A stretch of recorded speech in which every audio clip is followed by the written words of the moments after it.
Stanley's final years were truly horrible. Stanley was the son of Romanian immigrants. He worked his way up from an errand boy at Marvel Comics. He even served in World War II. Instead of fighting, he wrote slogans for the army. He created superheroes like the Hulk, Iron Man, and Spider-Man. He amassed a fortune of $70 million, but he was forced to work well into his twilight years. Stanley died in 2018 at the age of 95. His last few months were pretty hard.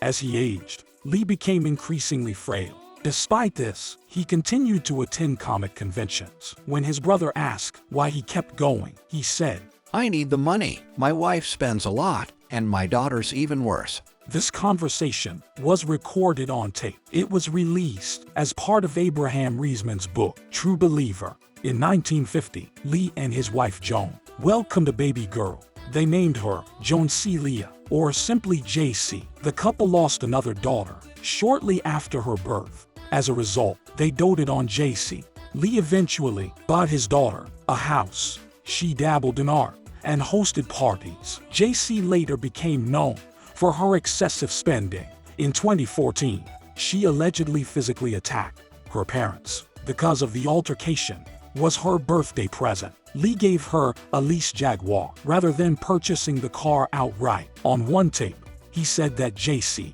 always makes me want to kill myself. Lee suffered a devastating loss in 2017. His wife of 69 years, Joan Lee, died at age 93. He then became embroiled in legal battles. In 2018, Lee sued his former manager, Gerardo Olivares. Lee accused him of fraud and stealing his blood. He then filed a $1 billion lawsuit against his POW partners. He alleged that they had unlawfully exploited his name. Lee didn't live to see these lawsuits settled. His life was defined by struggle from a young age. He was born Stanley Martin Lieber in 1922 in New York. His parents were Romanian-born Jewish immigrants. He had one younger brother, Larry Lieber. Lee's father was a dress cutter. He struggled to find work. After the Great Depression, the family had to squeeze into a one-bedroom apartment. As a teenager, Lee worked various jobs. He was a sandwich delivery boy, theater usher, and office assistant. In 1939, he secured a job at Timely Comics. It would later evolve into Atlas and then Marvel Comics. Lee started out with menial jobs. He soon wrote the text filler, Captain America Foils the Traitor's Revenge. At 19, he was promoted to interim editor. In 1942, he enlisted in the Army. He created manuals, training films, and slogans.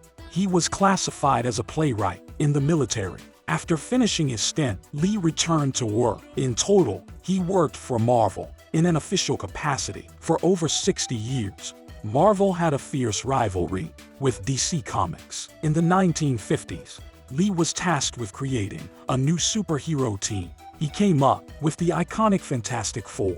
He was behind characters like Hulk, Iron Man, Thor, Spider-Man, and Doctor Strange. They eventually found their way onto the big screen. Stan Lee made a cameo in almost every movie adaptation. You couldn't keep him away from the action, even if you tried.